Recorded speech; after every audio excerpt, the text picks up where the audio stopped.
أعوذ بالله من الشيطان الرجيم. بسم الله الرحمن الرحيم. الحمد لله رب العالمين،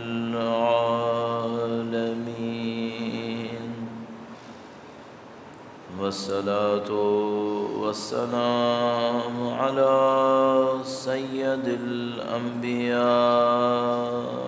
والمرسلين،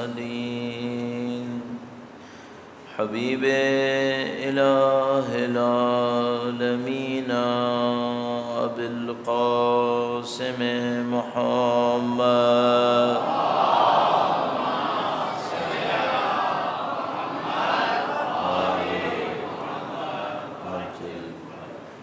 وعلى آله الطيبين الطاهرين، سيما بقية الله في الأراضين. قال الله تعالى في كتابه الكريم: بسم الله الرحمن الرحيم. أم حسبت أن أصحاب الكهف والرقيم كانوا من آياتنا عجبا. درود بھیجے گا محمد و آل محمد.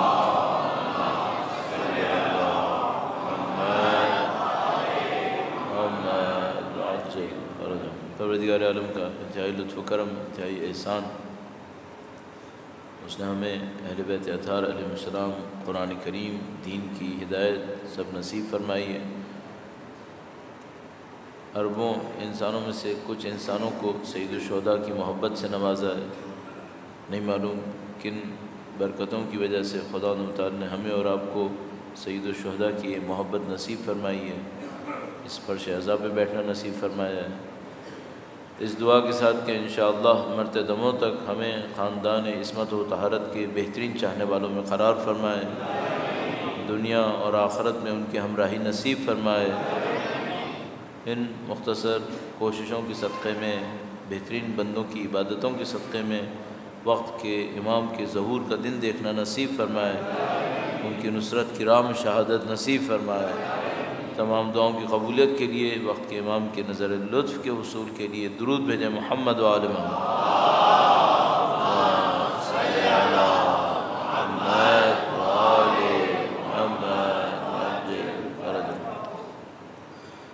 پروردگار عالم نے اس دنیا کو خاص نظام کے تحت، خاص صفات کے تحت خلق فرمایا ہے. خدا کی صفات میں جتنے بھی صفات ہیں ان کا کوئی نہ کوئی فائدہ مخلوق کی طرف عائد ہوتا ہے، مخلوق کی طرف پلٹتا ہے. مثلاً خدا متعال خالق ہے تو مخلوق کو خلق کرتا ہے، رزاق ہے تو مخلوق کو رزق دیتا ہے. جتنی بھی صفتیں خدا متعال کی ہیں وہ سب کہیں نہ کہیں مخلوقات کی طرف فائدہ پہنچاتی ہیں. لہذا آپ بہت آسانی اور سہولت سے اس بات کو دیکھ سکتے ہیں کہ زمین کے اوپر اگر سورج چمک رہا ہے اور اس سورج کا فائدہ ہے جو یقیناً انسانیت کے لیے ہے، تو یہ سب کے اوپر چمک رہا ہے، کافروں پر بھی، مومنوں پر بھی، فاسقوں پر بھی، عبادت گزاروں پر بھی. سب کے لیے خدا متعال کی نعمتیں ایسی ہیں جو جاری و ساری ہیں. کتنی دفعہ ہم سے غلطیاں ہوتی ہیں، خدا ہمارا رزق کم نہیں کرتا، ہماری نعمتوں کو ہم سے نہیں چھینتا. کتنی دفعہ کفران نعمت کرتے ہوں گے پھر بھی ہمیں کہیں نہ کہیں موقع نصیب کرتا ہے. یہ خدا متعال کا نظام عطا کے اوپر ہے، دینے کے اوپر ہے. لیکن یہ چیزیں جو خدا متعال عطا فرما رہا ہے، دے رہا ہے، ان میں سے کچھ چیزیں ایسی ہیں جس کو خدا سب کو دیتا ہے، کچھ چیزیں ایسی ہیں جو چنے ہوئے بندوں کو دیتا ہے.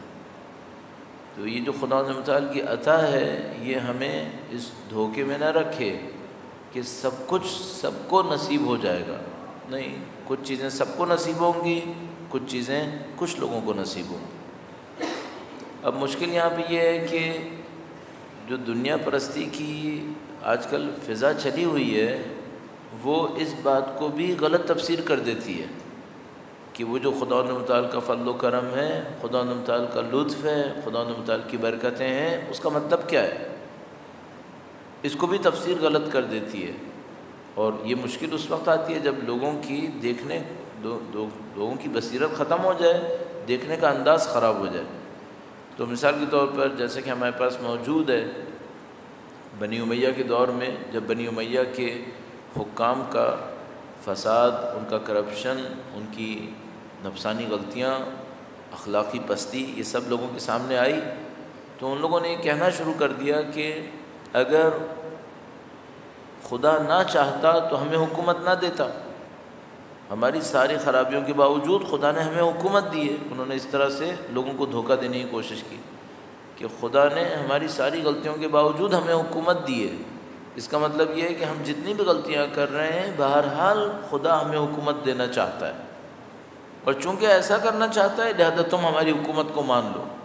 انہوں نے لوگوں کو ایسے دھوکہ دینے کی کوشش کی۔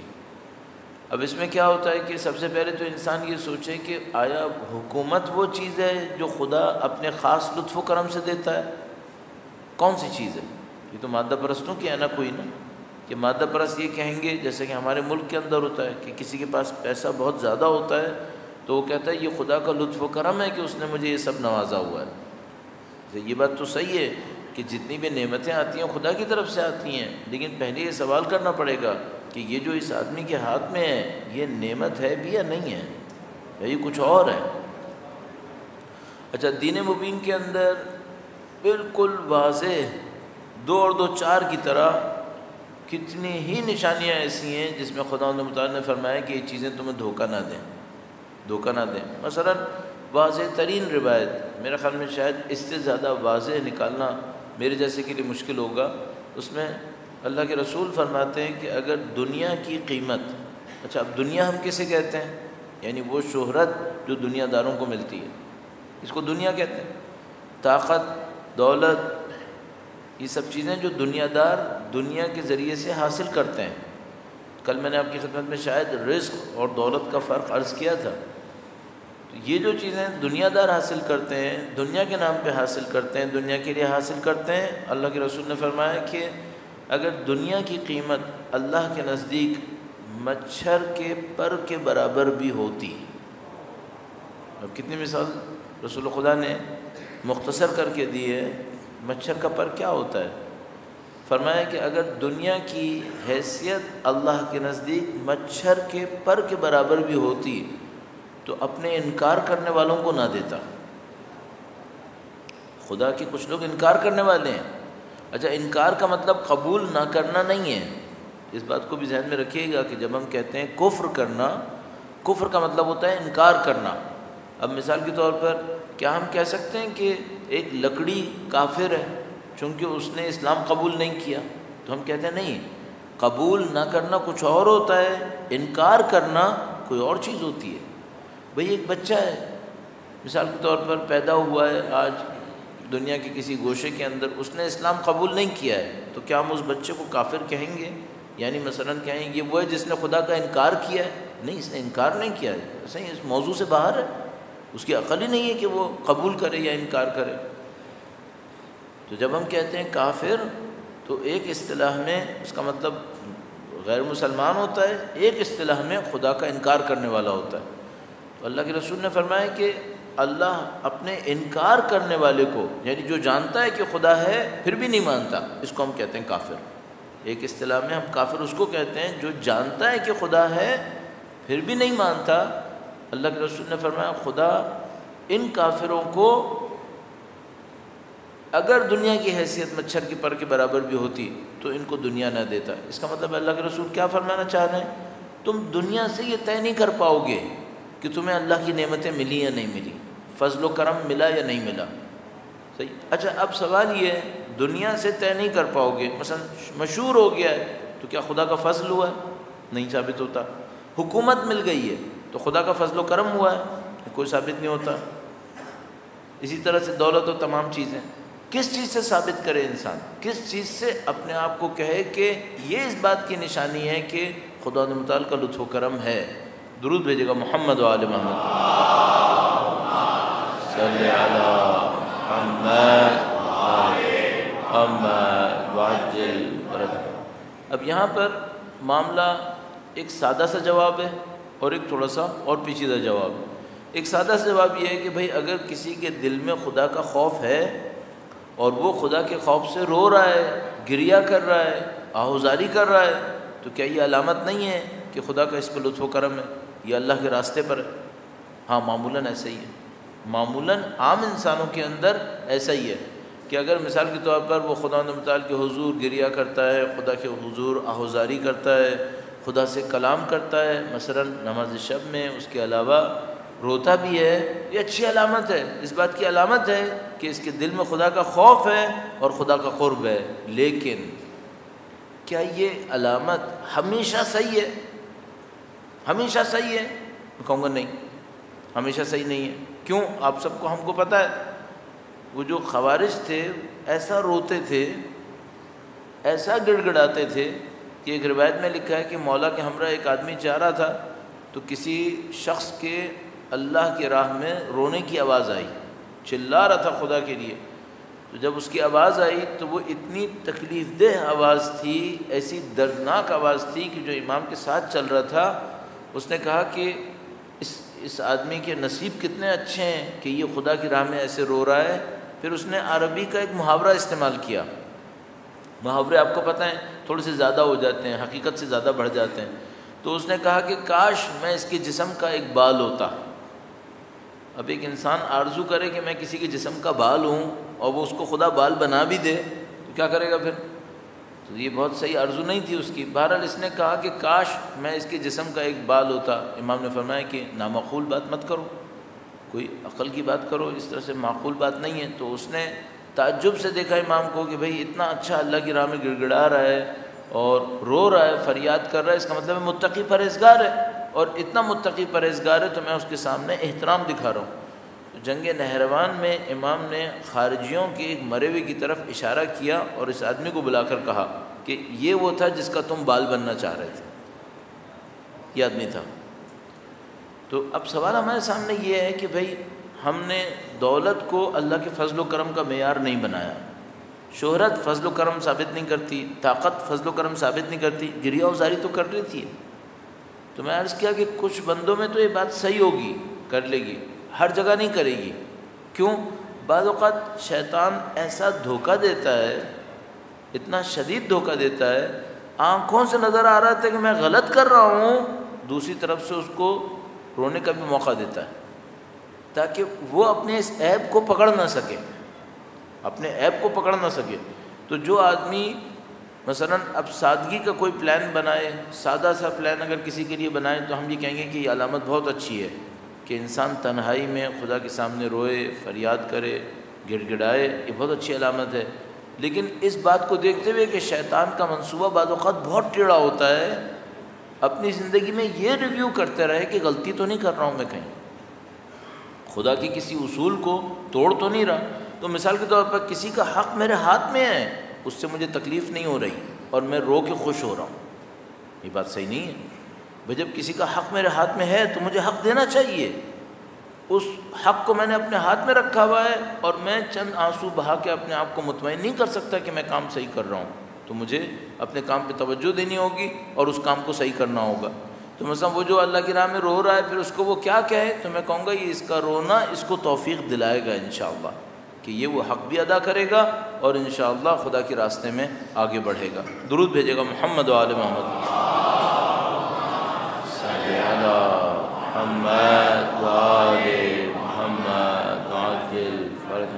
اسی طریقے سے حقوق الناس کا معاملہ ہے کہ بھئی ایک آدمی نماز شب پڑھتا ہے، اللہ کی راہ میں روتا بھی ہے، حقوق الناس میں اچھا نہیں ہے، انسانوں کے حقوق نہیں دے پا رہا ہے، مثلا اہل خانہ کے، بچوں کے، والدین کے، یا جو کچھ بھی انسان کے اوپر حقوق ہیں وہ نہیں دے پا رہے، بہت خطرناک ہے، کیونکہ ممکن ہے شیطان اس کو دھوکہ دے رہا ہو۔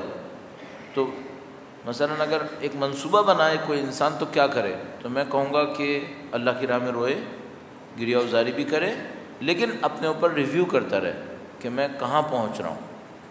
ایسا تو نہیں کہ میں کسی کا حق لیے بیٹھا ہوں، ایسا تو نہیں کہ میں کسی کے حق کو ادا نہیں کر رہا ہوں، اور اگر وہ نہیں کر رہا تو پھر ایک بات پہ مطمئن رہے، کچھ ہی دیر میں یہ نعمت چھن جائے گی، کچھ ہی دیر میں یہ نعمت چھنے گی، نعوذ باللہ تعالیٰ۔ اور میں ایک چیپٹر آپ کی خدمت میں عرض کروں گا آج، اسی کانٹیکسٹ میں، اسی ٹاپک کے اندر رہتے ہوئے، جس کو ہم لے کے چل رہے ہیں کہ عبادتوں کو اچھا کیسے انجام دیں۔ بہت سادہ سی بات ہے جو ہم لوگ پتہ نہیں کتنی دفعہ سنتے ہیں اور آپ اور میں دیکھتے بھی ہیں، اس کو عرض کریں گے اور اس ٹاپک میں تھوڑا سا اور آرائز پیش کریں گے۔ درود بھیجے گا محمد و آل محمد، صلی علی محمد۔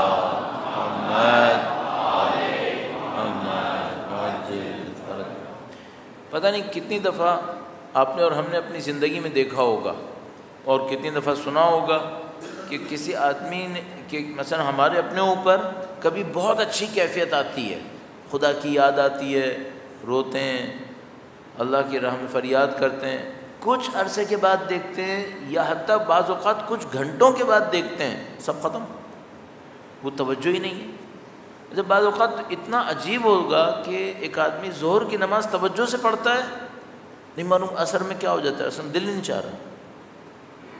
یہ تبدیلی بعض اوقات دنوں میں آتی ہے، بعض اوقات مہینوں میں آتی ہے، بعض اوقات عمر میں آ جاتی ہے، لیکن آتی ہے، کافی لوگوں پہ آتی ہے۔ تو ہمیں اور آپ کو فوراً یہ سوچنا ہوتا ہے یہ تبدیلیاں کیوں آتی ہیں ہمارے اندر۔ مثلا اگر صبح کی نماز میں نے اچھی پڑھی ہے، دوپہر کی نماز اچھی کیوں نہیں ہو رہی؟ فرض کر لیتے ہیں کہ جو صبح کی نماز میں آداب اس نے سوچے تھے وہ سارے آداب دوپہر بھی پورے کیے، تو پھر مزہ کیوں نہیں آتا؟ تو ہمیں فوراً سوچنا ہوتا ہے کہ یہ چیزیں جو ہمیں سامنے نظر آ رہی ہیں اس کے پیچھے کچھ اور بھی موجود ہے۔ اچھا یہ تو نہیں ہو سکتا نا خدا صبح کو کسی کو نعمت دے، دوپہر کو بغیر کسی سبب کے وہ نعمت چھین لے، یہ تو نہیں ہو سکتا، کوئی تو وجہ ہوگی۔ اب وہ وجہ کیا ہو سکتی ہے اس کو مجھے اور آپ کو ڈھونڈنا پڑتا ہے۔ اچھا وہ کیسے ڈھونڈنے ہیں؟ ہم فوراً جیسے ہی ایسی کوئی تبدیلی رونما ہو، ایسی کوئی تبدیلی سامنے آئی، فوراً اپنا حساب لینا شروع کرے، ایسا کیوں ہوا؟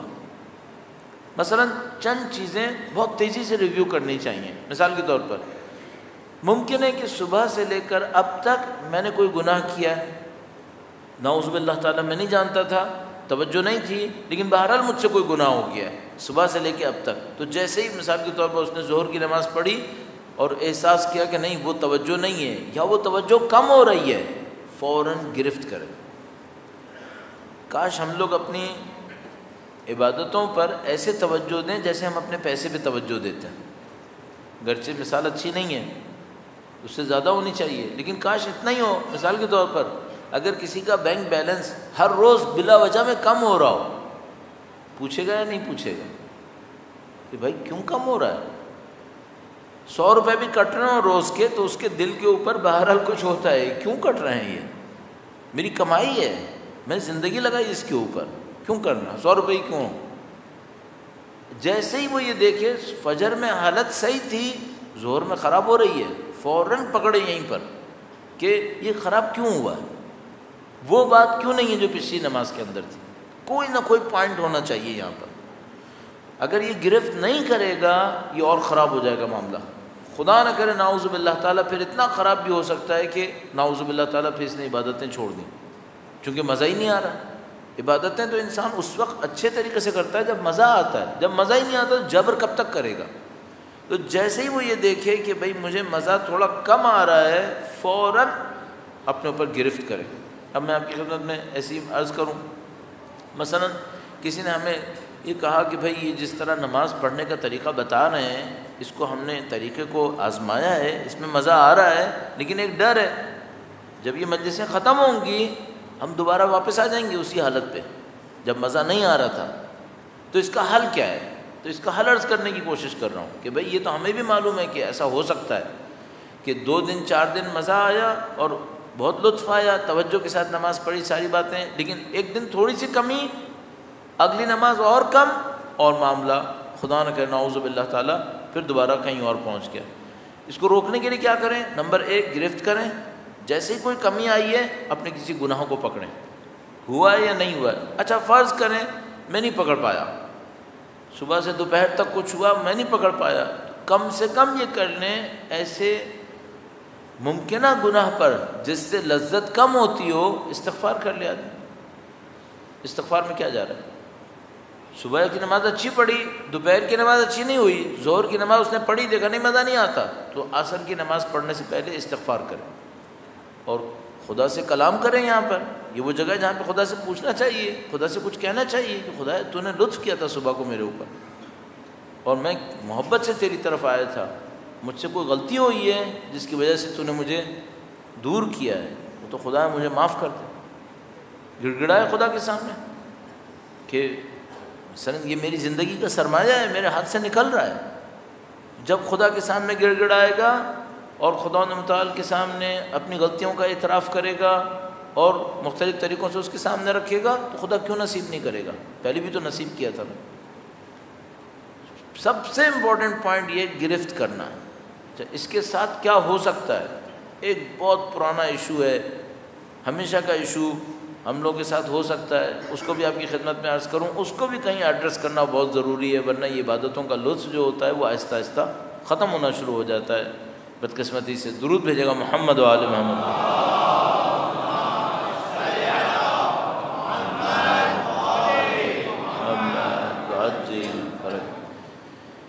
عزیزان محترم، یہ جو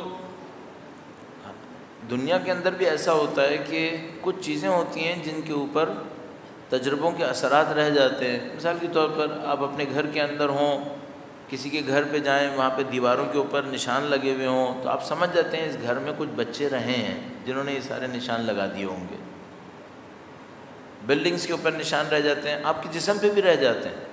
تو مثال کے طور پر اگر کوئی آپ کی اور میری باڈی کا اچھی طرح ٹیسٹ کرے تو وہ بتا دے گا کہ بھائی آپ کو یہ بیماریاں زندگی میں کبھی نہ کبھی لگی ہیں جن کے اثرات آپ کے جسم پہ باقی ہیں. اچھا اگر کوئی بیماری لگی تھی جس کا اثر جسم کے اوپر باقی ہے تو کیا جسم ویسے ہی ہوتا ہے جیسے کسی کو بیماری نہ لگی ہو؟ ظاہر کہ نہیں. مثلا خدا نہ کرے کسی کو کوئی بیماری لگی، کوئی بخار یا کوئی ایسی چیز جس کا اندر ہی اندر اثر رہا ہو، یہ نہیں جان پایا. بہت ساری بیماریاں ہوتی ہیں. بھائی کبھی گیا ڈاکٹر کے پاس تو اس نے دیکھ کر بتایا کہ بھائی آپ کے فرض کریں دل کے اوپر یہ اثرات موجود ہیں، آپ کے جگر کے اوپر یہ اثرات موجود ہیں، آپ کے معدے پہ یہ اثرات موجود ہیں. تو اب آپ یہ توقع نہیں کر سکتے کہ بیمار آدمی ہو اور کام ویسا کرے جیسے صحت مند کرتا ہے. نہیں، کہیں نہ کہیں تو نقص آئے گا. اب میں ایک بات پوچھوں گا، حتیٰ جسم کے اوپر بیماری کا اثر باقی رہتا ہے تو وہ روح کے اوپر گناہوں کا اثر رہے گا یا نہیں رہے گا؟ یہ جو ہمارا جسم ہے یہ سب چیزیں ریکارڈ کر لیتا ہے. کوئی اس کا انالیسس کرے.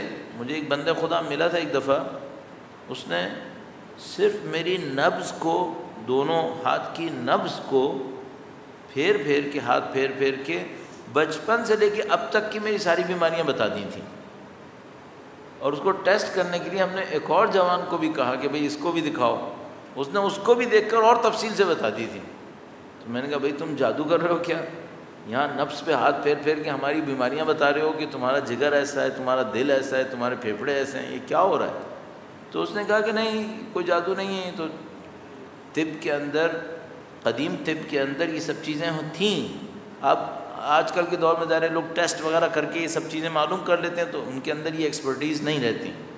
اچھا یہ صاحب نابینا بھی تھے، آنکھیں بھی نہیں تھیں ان کی، تو ان کی شاید وہ حس بہت تیز تھی جس کی وجہ سے وہ یہ اندازے لگا پائے تھے. فوت ہو چکے ہیں بیچارے. تو جسم کے اوپر یہ سارے نشان باقی ہیں. حتیٰ اس نے یہ بھی بتایا کہ جب مجھے فنا بیماری لگی تھی تو میری عمر کیا تھی. بہت دقیق تھا. میں حیران رہ گیا تھا کہ اتنا دقیق صرف نبض سے پتہ چل سکتا ہے. پھر میں بات سوچتا ہوں وہ جو قرآن کریم میں ہے یعرف المجرمون بسیماہم، مجرموں کو ان کے چہروں سے پہچانا جائے گا. اگر میرے جگر، دل، پھیپھڑوں پر میری بیماریوں کے نشان ابھی تک باقی ہیں اور ایک نابینا نبض پہ ہاتھ پھیر کے بتا سکتا ہے تو میری روح پہ کتنے نشان ہوں گے ابھی؟ ان نشانوں کے ہوتے ہوئے میں ترقی کر لوں گا، میں توقع کروں کہ میں وہ معنوی مقامات طے کروں گا، اللہ کی راہ میں آگے بڑھوں گا، یا نہیں جیسے ہی میں کچھ بڑھنے لگوں گا وہ نشان میرا راستہ روک لیں گے۔ یہ چیزیں پرانے گناہ بھی ہو سکتے ہیں، اور اس وقت بھی نفس کے اندر کچھ ممکن ہے کہ عادتیں ہوں، ابھی کی عادتیں بھی ہو سکتی ہیں۔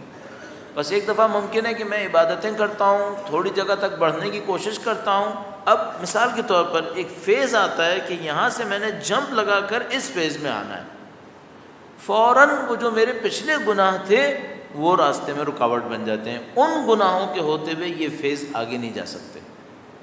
یا مثال کے طور پر میرے نفس کے اندر کچھ عادتیں ہیں، حسد ہے، نعوذ باللہ، بغض ہے، کینہ ہے، غصہ ہے، فلاں چیزیں ہیں، ان کے ہوتے ہوئے نیکسٹ فیز نہیں آئے گا، تو کیا ہوگا، میں کچھ دن تک تو صحیح چلوں گا اور اس کے بعد پھر مجھے واپس جانا ہے۔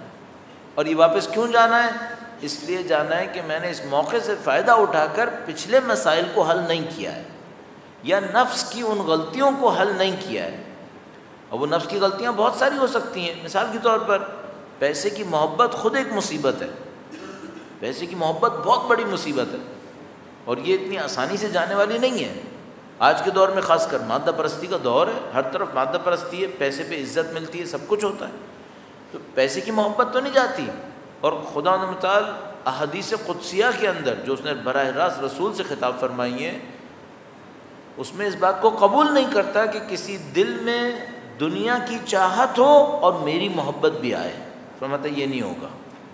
اگر کسی کے دل میں دنیا کی چاہت ہے، میری محبت نہیں آ پائے گی، کہیں نہ کہیں پیچھے جائے گا۔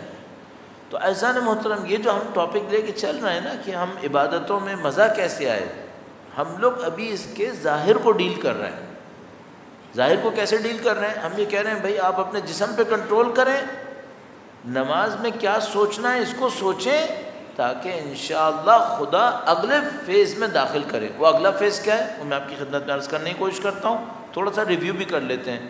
درود بھیجے گا محمد و آل محمد۔ صلی علی محمد و آل محمد عجل فرج۔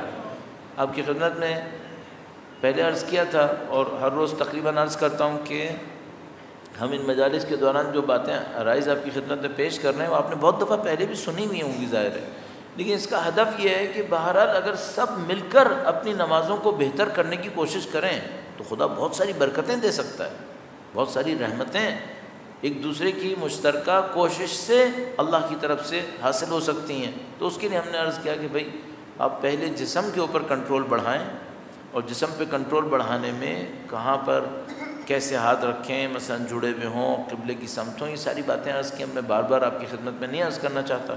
قیام کی حالت کیسی ہو، رکوع میں سوچیں کہ مثلا اللہ کی راہ میں گردن کٹوانا ہے، سمع اللہ لمن حمیدہ کے وقت سوچیں کہ بھئی یہ خدا کی حمد جو میں کر رہا ہوں وہ اس قابل ہے کہ خدا سنے گا۔ اس کے بعد سجدے میں جسم کیسا ہو وہ عرض کیا کہ پہلا سجدہ ہماری خلقت کی طرف ایک اشارہ ہوتا ہے، دو سجدوں کے درمیان بیٹھنا گویا دنیا کی زندگی ہے، اور دوسرے سجدے میں جب آپ گئے تو گویا یہ اللہ کی طرف واپسی کا راستہ شروع ہوا ہے، موت کا سفر شروع ہوا ہے۔ اس طرح کی چند باتیں آپ کی خدمت میں عرض کی۔ تو ممکن ہے کوئی ہم سے پوچھے اس سے ہم لوگوں کو معنوی ترقی ہو جائے گی؟ تو میں کہوں گا کہ معنوی ترقی تو نہیں ہوگی، پہلا گویا جھٹکا لگ جائے گا، پہلا جھٹکا لگ جائے گا۔ وہ اس طریقے سے کہ ہم باڈی پہ کنٹرول کریں گے، دماغ پہ بھی تھوڑا کنٹرول کریں گے، خدا کی طرف توجہ دینا شروع کریں گے۔ جیسے یہ کام کریں گے گویا تھوڑی تھوڑی نورانیت میرے اور آپ کے دلوں پر اور بڑھنا شروع ہو جائے گی۔ اچھا، جیسے یہ نورانیت بڑھے گی ہم خدا کی نزدیکی کو تھوڑا سا احساس کریں گے کہ ہم خدا سے تھوڑا سا نزدیک ہو رہے ہیں، دو چار آنسو بھی ٹپک جائیں گے، تھوڑا دل میں رقت آئے گی۔ اس کے بعد کیا فیز ہوگا؟ اس کے بعد وہ فیز ہوگا جس پہ میں نے ابھی اشارہ کیا، اب پرانے گناہوں کو صاف کرنا ہوگا، اب اپنی نفسانی غلطیوں سے لڑنا ہوگا۔ اچھا، اگر کوئی یہ کہے بھائی میں پرانے گناہوں کی بات نہیں کر رہا ہوں، میں نفسانی غلطیوں کی بات نہیں کر رہا ہوں، مجھے بس اتنا نماز میں مزہ آ رہا ہے یہ کافی ہے، تو میں اس سے کہوں گا کہ نہیں بھائی، یہ جو مزہ آ رہا ہے اگر اس کو صحیح نہیں کیا یہ حد سے نکل جائے گا۔ یہ تو کچھ دنوں کے اندر ختم ہو جائے گا. مسلسل جد و جہد کرنی پڑے گی. اگر نہیں کریں گے یہ مزہ ختم ہو جائے گا. یہ تھوڑے دنوں کی بات ہوگی. ابھی آپ توجہ کر رہے ہیں, اپنی توجہ میں آگے بڑھیں. اور میں چند پوائنٹ اس کے بعد کے لیے بھی عرض کر دیتا ہوں. مثلا جب ہم دوسرے سجدے سے سر اٹھاتے ہیں تو یہ بالکل ایسے ہی ہوتا ہے, مثال میں کہہ رہے ہیں, بیان میں کہتے ہیں, علامت کے طور پر کہ جیسے ہم خدا متعال کے حضور پہنچنے کے لیے تیار ہو گئے. تو جیسے میدان حشر میں کوئی انسان ہو اور اس کو خدا کے حضور گواہی دینی ہے اور خدا کے سامنے کہنا ہے مثلا کہ خدا کے سوا کوئی معبود نہیں ہے. اچھا, اب وہی تشہد یہاں پر ہے, وہی تشہد یہاں پر. اس تشہد کو اگر توجہ سے کہہ دوں کہ میں گواہی دیتا ہوں کہ اللہ کے سوا کوئی معبود نہیں ہے, اور معبود کون ہوتا ہے, الہ کون ہوتا ہے, الہ وہ ہوتا ہے جس کی انسان سب سے زیادہ خواہش کرتا ہے, سب سے زیادہ اس کی خواہش کرے, وہ اس کا خدا ہوتا ہے. خدا متعال جس کی بغیر کچھ کہے سنتا ہے. مثلا اس کو خوش کرنا اس کی زندگی کا مقصد بن جاتا ہے, وہ اس کا الہ معبود ہوتا ہے. خدا متعال نے قرآن کریم میں کہا ہے کہ ارأیت من اتخذ الہہ ہواہ, آیا تم نے دیکھا اس شخص کو کہ جو اپنی خواہشات کو اپنا معبود بنا لیتا ہے. اچھا بھئی, خواہشات کو کوئی معبود کیسے بناتا ہے؟ ایک آدمی بت کو معبود بناتا ہے, ایک آدمی اللہ کو معبود بناتا ہے, ایک آدمی کسی اور چیز کو معبود بناتا ہے. لیکن خواہشات کو کوئی کیسے معبود بناتا ہے؟ وہ ایسے بناتا ہے کہ جو خواہشات کہتی ہیں یہ کرتا چلا جاتا ہے, جو دل چاہتا ہے کرو, غلط صحیح کرتا چلا جاتا ہے. یہ بہت خطرناک ہے. خدا متعال فرماتا ہے یہ آدمی اچھا آدمی نہیں ہے. ارأیت من اتخذ الہہ ہواہ, آیا تم نے اس شخص کو دیکھا جس نے اپنی ہوا و ہوس کو اپنا معبود بنا دیا. اب ہم تشہد کے اندر کہتے ہیں لا الہ الا اللہ, اللہ کے سوا کوئی معبود نہیں ہے. یعنی میں اپنے نفس کی نہیں مانوں گا, خدا کی مانوں گا. اپنے نفس کا کبھی انکار کرنا پڑے تو میں کروں گا اپنے خدا کو خوش کرنے کے لیے. یہ ہو گیا لا الہ الا اللہ. اس کے بعد نبی کی گواہی دے گا, وہ ان کی ذات پہ درود بھیجے گا, محمد و آل محمد صلی علی محمد و آل محمد وعجل فرج. اور اس کے بعد اس نے درود بھیجنا ہے. اچھا, ہم لوگ معمولاً ایسے ہیں, ہم لوگوں کے پاس ایکسٹریکٹ چیزوں کو سوچنے کی اتنی طاقت نہیں ہوتی. ہمارے ذہن میں اگر کوئی چیز آتی رہے تو ہم چلتے ہیں, تھوڑی دیر میں ڈسٹریکٹ ہو جاتے ہیں. جیسے ہی آپ تشہد پڑھنے لگیں, سب سے پہلے یہ سوچ لیں کہ یہ تشہد خدا کی بارگاہ میں قیامت کے دن قبول ہونا چاہیے. یہ میں نے ایسے پڑھنا ہے کہ اللہ کی بارگاہ میں یہ تشہد مجھ سے قبول ہو جائے. تو تشہد کی طرف خوب توجہ دیں. مثلا آپ نے نبی کا نام لیا, اللہ کا نام لیا, نبی کا نام لیا, پھر درود بھیجا. اب ایسے میں کہہ رہا ہوں آسانی کرنے کے لیے کہ جب آپ درود بھیجنے لگیں, ہر ایک آدمی کا اپنا طریقہ کار ہوتا ہے, یہ کوئی اسٹینڈرڈ نہیں ہے کہ سب یہی کریں, لیکن تجربے سے لگتا ہے کہ شاید اس سے آسانی ہو جاتی ہے. تو مثلا جب آپ درود بھیجنے لگیں اور آپ نے کہا اللہم صلی علی, پھر نبی کا نام آیا تو نبی کے روضے کو سوچ لیں. اور جب آیا صلی علی نبی, ان کا نام آیا تو ان کے روضے کو سوچ دیا. وعلی آل محمد, جب ان کی آل کو سوچنے لگیں تو مثلا تھوڑا سا جنت البقیع کی طرف سوچ لیں. آپ کی توجہ زیادہ متمرکز ہو جائے گی, آپ کی توجہ اور زیادہ مفاہیم پہ چلی جائے گی. تو درود بھیجتے وقت نبی اور ان کی اولاد کو تھوڑا سا دیر کے لیے بہت تیزی سے ذہن کے اندر لے آئیں, تو توجہ زیادہ رہے گی. اس کے بعد جب نبی کو سلام کرنے لگیں تو دوبارہ ان کے روضے کو سوچ لیں. البتہ کوئی ممکن ہے مجھ سے کہے کہ بھئی یہ کام صحیح نہیں ہے, ہمیں نبی کی حیات کو سوچنا چاہیے نہ کہ نبی کے روضے کو. بات صحیح ہے, نبی کی شخصیت کو سوچنا چاہیے نہ کہ نبی کے روضے کو. لیکن جس کے ذہن میں اتنی طاقت نہیں ہے, وہ اپنے جسمانی طور پہ کچھ چیزیں دیکھتا ہے تو زیادہ تمرکز رہتا ہے. اس کے لیے عرض کر رہا ہوں کہ مثلا جب وہ کہے اللہم صلی علی محمد و آل محمد, ایک بار پھر درود بھیجے گا محمد و آل محمد صلی علی محمد و آل محمد.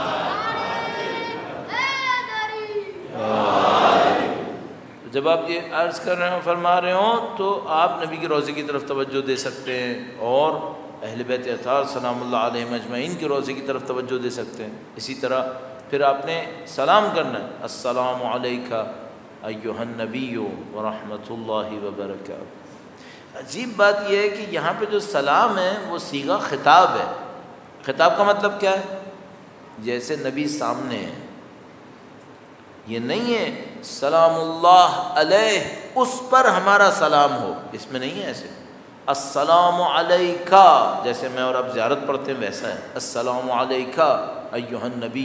اس کا مطلب کیا ہے؟ میں یوں سوچوں جیسے نبی سامنے ہے، نبی مجھے دیکھ رہے ہیں، جیسے ہی یہ سوچوں اگر واقعاً میں سوچنے میں کامیاب ہو گیا تو توجہ بڑھے گی یا نہیں بڑھے گی؟ جو نبی کا وجود سوچنا ہوگا۔ تو اس طریقے سے ہم اپنی نماز میں کچھ چیزوں کو بڑھا سکتے ہیں۔ تو میں نے آپ کی خدمت میں عرض کیا، نماز کے مختلف مقامات کو عرض کیا۔ اب اس میں ایک جملہ رہ گیا، اس کو بھی عرض کر دوں، اور اس کے بعد پھر میں نے کہا کہ اس کے ساتھ ہمیں کیا کرنا چاہیے وہ بھی ایک جملہ۔ اگر پہلی رکعت ہوئی تو تشہد نہیں ہوگا، ظاہر ہے آپ نے کہنا ہے بحول اللہ وقوتہ اقوم واقعد۔ یہ جملہ توحید کی کتنی اچھی علامت ہے، اللہ کی طاقت سے، اللہ کی قدرت سے کھڑا ہوتا ہوں اور بیٹھتا ہوں۔ کس بات کی نشانی ہے؟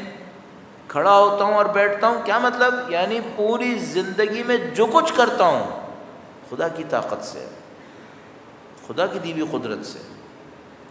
اس کو اپنے ذہن میں سوچیں کہ جو کچھ میرے پاس ہے، جو کچھ میں نے کرنا ہے، جو کچھ میں سوچ رہا ہوں کر رہا ہوں، سب خدا کی طاقت ہے، سب خدا کی قدرت ہے۔ تو میں کچھ اور کیوں سوچوں؟ سب کچھ خدا کا ہی ہے، تو میں کہیں اور کیوں توجہ دوں؟ بحول اللہ وقوتہ اقوم واقعد۔ اور زندگی کے سارے کام بھی ایسے ہی ہیں۔ مثلا کمائی کسی اور طاقت سے کرے گا کیا؟ کھڑا ہونا اور بیٹھنا پوری زندگی کے لیے، پوری زندگی ایسی گزر رہی ہے۔ اس طرح سے یہ نماز خود بخود ہمیں توحید کی طرف لے جاتی ہے۔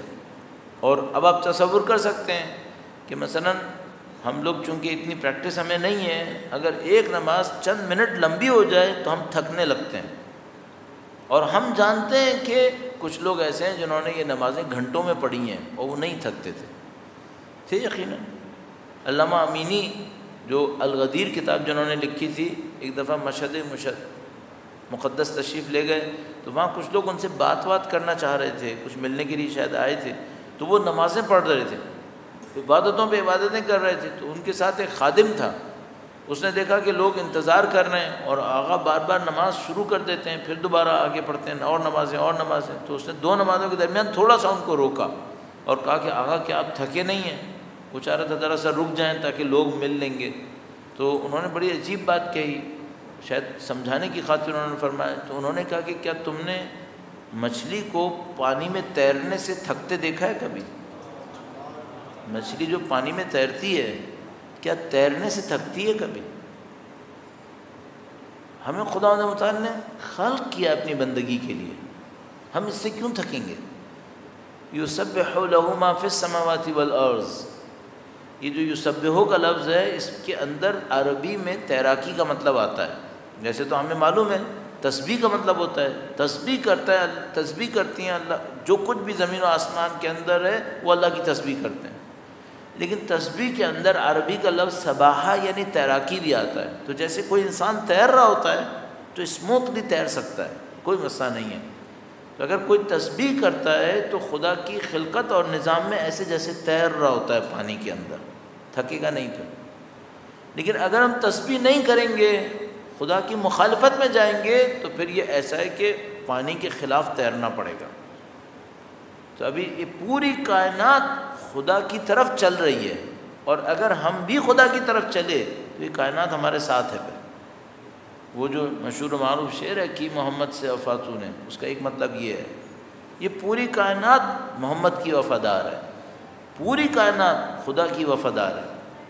ہم بھی نبی اور خدا کے لیے اور اہل بیت کے لیے ہوئے تو یہ سب ہمارے وفادار ہوں گے۔ اگر مخالفت دکھائی تو یہ سب ہم سے لڑیں گے، پھر ہماری زندگی عذاب ہو جائے گی۔ اس کو تیراکی کہتے ہیں، اس کو تسبیح کہتے ہیں، یہ ہوتی ہے تسبیح۔ البتہ وہ جو تسبیح ہم پڑھتے ہیں کل انشاءاللہ پروردگار نے توفیق دی تو اس کے بارے میں چند جملے عرض کریں گے، بہت دفعہ عرض کر چکے ہیں لیکن دوبارہ عرض کر دیں گے تاکہ ہمیں بھی یاد رہے گا، آپ کی خدمت میں بھی بیان ہو جائے گا۔ تو یہ نماز فائدہ دے گی، اور نماز فائدہ دے ہوشیار کریں، فوراً پچھلے گناہوں کی استغفار کریں، پچھلے گناہوں کی استغفار کریں، پچھلے گناہوں کے اثروں کو ختم کریں، اثرات ختم کریں۔ اور جو میں آپ کی خدمت میں عرض کرنے کی کوشش کر رہا ہوں، نفس کے اندر کچھ عادتیں وہ ختم ہونی چاہیے۔ اب ایک آدمی یہ نماز پڑھ رہا ہے لیکن طبیعت میں لالچی ہے، دوسروں کے ہاتھ میں جو ہے اس پہ اس کی نظر ہے، اس سے کام نہیں چلے گا۔ یہ نماز فائدہ دے گی، چند دن خوب مزہ آئے گا، پھر وہ جو لالچ ہوگی طبیعت کی وہ پیچھے گھسیٹ کے لے جائے گی۔ دنیا پرستی ہے، لالچ ہے، بغض، کینہ، فساد، یہ ساری چیزیں یہ سب پیچھے لے جاتی ہیں۔ تو یہ تربیت ساتھ کرنی پڑے گی، تربیت ساتھ نہیں کریں گے تو پھر عبادت لطف نہیں دیتی۔ اب کل تھوڑا سا اس پوائنٹ کی طرف بھی آئیں گے کہ بھئی یہ نماز کو اگر کسی نے اس طرح باڈی میں کنٹرول کر لیا، اگلے لیول میں کرے کیا، وہ اسے کیا کرنا چاہیے، اس کی طرف عرض کریں گے۔ اور کل انشاءاللہ پروردگار نے توفیق دی تو تسبیح کے بارے میں عرض کرنے کی کوشش کریں گے کہ تسبیح پڑھنے کو کس انداز سے پڑھے تو مؤثر ہے۔ ہم پہلے بھی عرض کر چکے ہیں، آپ میں سے بہت سارے لوگ سن چکے ہیں، لیکن ہم دوبارہ عرض کریں گے، چوتھی دفعہ بھی کہنا پڑے کہیں گے، اپنے لیے بھی اچھا ہے انشاءاللہ۔ ایک دفعہ یادآوری ہو جاتی ہے، انسان دوبارہ کرنے لگتا ہے۔ درود بھیجے گا محمد و آل محمد۔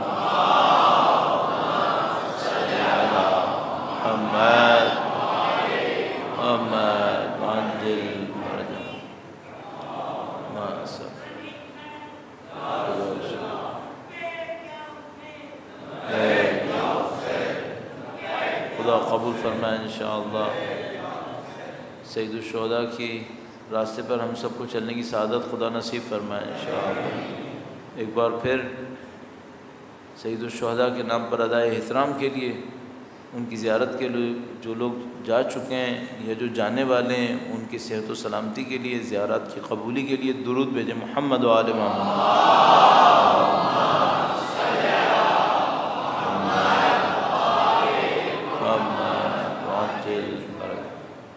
نہیں معلوم انسان جب اس بات کو سوچتا ہے کہ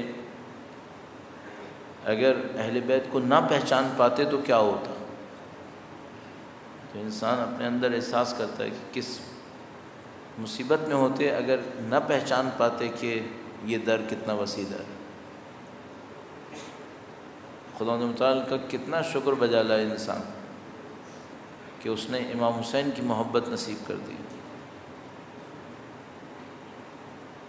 یعنی اگر دنیا اسلام کے اندر اتنے فرقے ہیں، کسی بھی فرقے سے انسان پوچھے آیا نبی امام حسین کو چاہتے تھے یا نہیں چاہتے تھے،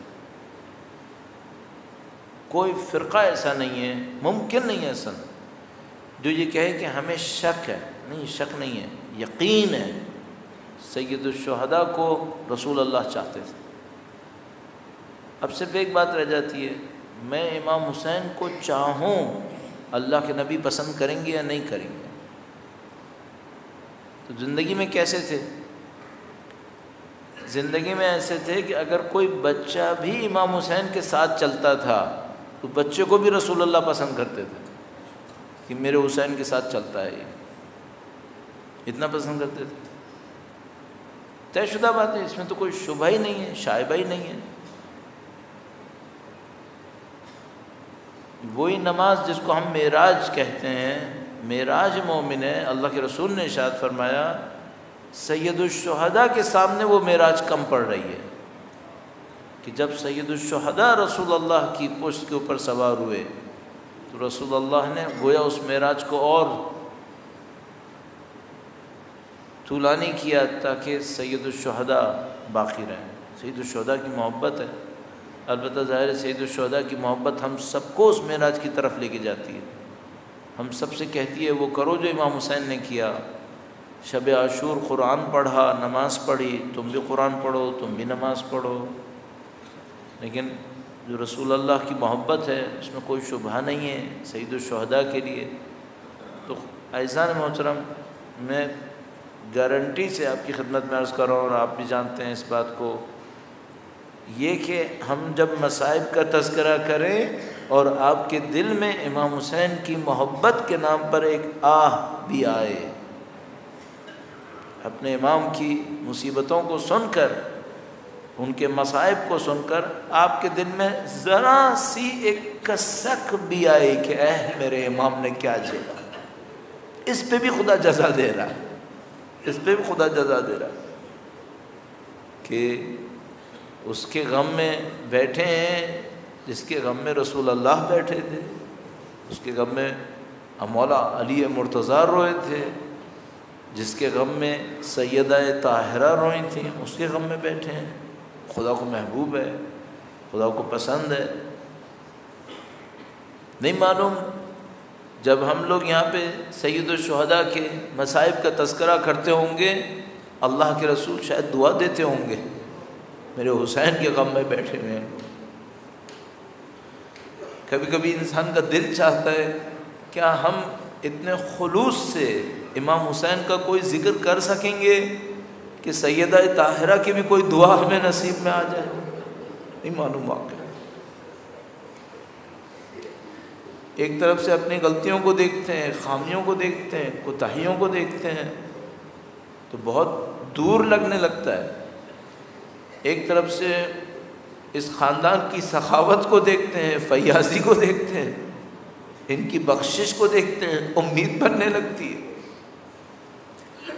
وعدے فرمائے انہوں نے، اور کوئی انسان کیوں نہ روئے،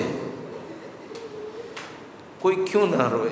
ہمارے پاس روایت موجود ہے، اللہ کے رسول امام حسین کو گود میں لیے ہوئے تھے، اچانک امام حسین کے گلے کا بوسہ لینا شروع کر دیا۔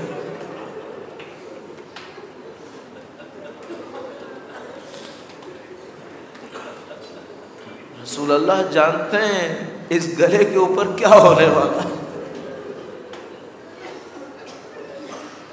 کبھی سینے کا بوسہ لیتے تھے، کبھی گلے کا بوسہ لیتے تھے۔ اللہ، اگر انسان اس جملے کو ادا کرنے کی طاقت رکھے، کبھی شاید پیشانی پہ بوسہ لیتے ہوں گے اس پتھر کی ضرب کا جس کے بعد امام حسین سلطنہ سے نیچے تشریف۔ جب امام حسین کا جسد جسم اطہر نیزوں اور تیروں کے زخموں میں چور چور تھا اور زلجھنا کے اوپر تشریف فرما تھے، ایسے یہ مسائل پڑھنا واقعاً سخت ہے، لہذا ہم لوگ صرف عاشور کے دن کے لیے رکھتے ہیں، لیکن عجیب ہے کبھی انسان کو پڑھنا پڑتا ہے۔ ایک تیر سید الشہداء کے سینے میں آ کر لگا،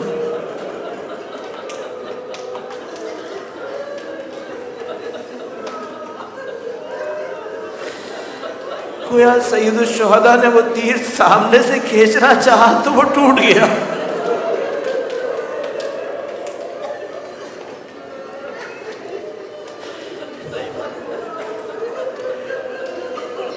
اس کے بعد سید الشہداء کی جنگ رک گئی۔ سید الشہداء زلجنہ کے اوپر سوار تھے لیکن جنگ کے قابل نہیں تھے۔ شمشیر گویا ابھی بھی ہاتھ میں تھی، ایک لعین نے ایک پتھر امام کی پیشانی پہ مارا۔ کتنا سخت تھا امام زین العابدین کے لیے کہ جب یہ شخص کبھی بعد کے زمانے میں امام کے سامنے آیا اور اس نے گندم مانگا اور امام نے دیا تو کہنے لگا شاید آپ نے مجھے پہچانا نہیں۔ امام نے فرمایا جس نے میرے بابا کی پیشانی میں پتھر مارا کیا میں اسے بھول سکتا ہوں؟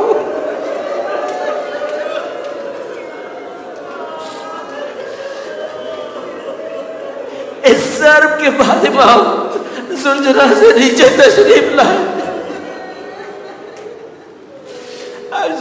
یہ مصائب کے واقعہ سخت جگہ نہیں ہے، شاید صرف عاشور کے لیے ہونا چاہیے، لیکن آپ لوگوں کی تشریف آوری کو دیکھتے ہوئے دل کے انسان کے اندر بعض اوقات خواہش ہوتی ہے کہ مصائب پڑھ جائے۔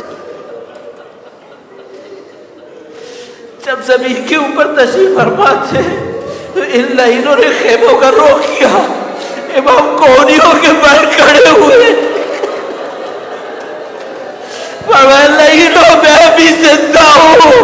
میرے خیموں میں بچ جاؤ۔